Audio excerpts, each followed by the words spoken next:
নমস্কার বন্ধুরা, পুপুর রান্নাঘরে তোমাদের সবাইকে অনেক অনেক স্বাগত। আশা করি তোমরা সকলেই খুব ভালো আছো। হাজির হয়ে গেছি আবারও দারুণ সুন্দর একটি রেসিপি নিয়ে। কাঁচা টমেটোর ঝাল। এই শীতকালে কিন্তু কাঁচা টমেটো খুবই পাওয়া যায়, আর এই কাঁচা টমেটোর ঝাল কিন্তু খেতে ভীষণই ভালো লাগে। খুব সহজে, খুব কম সময়, খুব তাড়াতাড়ি কিন্তু এই রেসিপিটি তৈরি করে নেওয়া যায়। আর এই রেসিপিটি দিয়েই কিন্তু এক থালা ভাত নিমেষেই খাওয়া হয়ে যায়। তাহলে চলো দেখে নেওয়া যাক আমাদের আজকের রেসিপি কাঁচা টমেটোর ঝাল। এর জন্য আমি কড়াইতে 2 টেবিল চামচ সর্ষের তেল দিয়ে তাতে শুকনো লঙ্কা আর সামান্য একটু সর্ষে ফোড়ন দিয়ে দিয়েছি। তারপরে এখানে আমি 4টে কাঁচা টমেটো আর একটা পাকা টমেটো কেটে নিয়েছি। টমেটোগুলো কড়াইতে দিয়ে দিয়েছি, তাতে দিয়ে দিয়েছি সামান্য পরিমাণে লবণ, হলুদ আর চিনি। 2টো চেরা কাঁচা লঙ্কা দিয়ে ভালো করে টমেটোগুলোকে ভেজে নিচ্ছি। টমেটোর পরিমাণটা তোমরা তোমাদের নিজেদের ইচ্ছে মতো কম বেশি করতে পারো।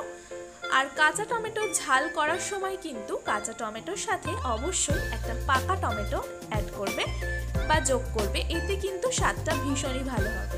2 মিনিট ভালো করে টমেটোগুলো ভেজে সামান্য একটু জল দিয়ে দিচ্ছি, এতে কিন্তু টমেটোটা খুব ভালোভাবে সেদ্ধ হয়ে যাবে। এরপর ঢাকা দিয়ে 3 মিনিট আমি সেদ্ধ হতে দেব। এদিকে আমি 2 টেবিল চামচ সর্ষে আর 4টে কাঁচা লঙ্কা ভালো করে একটি মিক্সিং জারে পেস্ট করে নিয়েছি। এটা তোমরা শিলেও বাটতে পারো। ঝালটা অবশ্যই নিজেদের ইচ্ছে মতো ব্যবহার করবে। 3 মিনিট পর ঢাকাটা খুলে দিলাম। টমেটোগুলো কিন্তু অনেকটাই সেদ্ধ হয়ে এসেছে। আমি আরও কিছুক্ষণ ঢাকা দিয়ে ভালো করে টমেটোটা সেদ্ধ করে নিয়েছি। এখন কিন্তু টমেটোটা অনেকটাই সেদ্ধ হয়ে গেছে। একটি খুন্তির সাহায্যে ভালো করে দেখে নিতে হবে। আর জলটাও কিন্তু অনেকটাই টেনে এসেছে। এ পর্যায়ে সর্ষে আর লঙ্কার পেস্টটা আমি টমেটোর মধ্যে দিয়ে দিচ্ছি। ভালো করে নাড়াচাড়া করে মিশিয়ে দেব।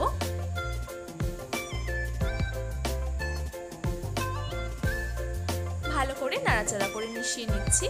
একেবারে শুকনো করব না, একটু এরকমই থাকবে। এই পর্যায়ে কিন্তু রান্নাটা আমাদের একেবারে সম্পূর্ণ হয়ে যাবে। এই অবস্থায় আর লবণ অথবা মিষ্টি লাগবে কিনা সেটা দেখে নিতে হবে। আমি খুব সামান্য পরিমাণে চিনি ব্যবহার করেছি। যারা চিনি ব্যবহার করতে চাও না তারা নাও ব্যবহার করতে পারো, তবে অল্প একটু চিনি ব্যবহার করলে কিন্তু স্বাদটা ভীষণই ভালো হবে। গ্যাসের ফ্লেমটা অফ করে 2 মিনিট স্ট্যান্ডিং টাইমে রেখে দিচ্ছি। একেবারে কিন্তু তৈরি হয়ে গেছে আমাদের আজকের রেসিপি কাঁচা টমেটোর ঝাল।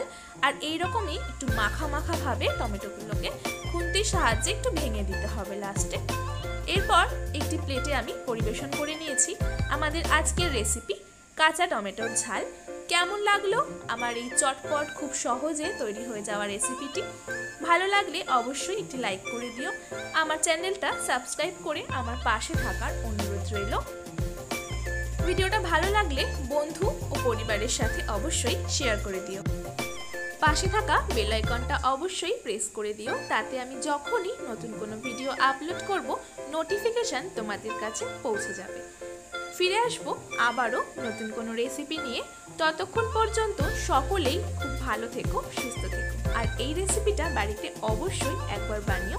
কেমন লাগলো অবশ্যই আমার সাথে কমেন্টে শেয়ার করো। আজ এই পর্যন্তই। আজ বিদায় নিচ্ছি। ধন্যবাদ।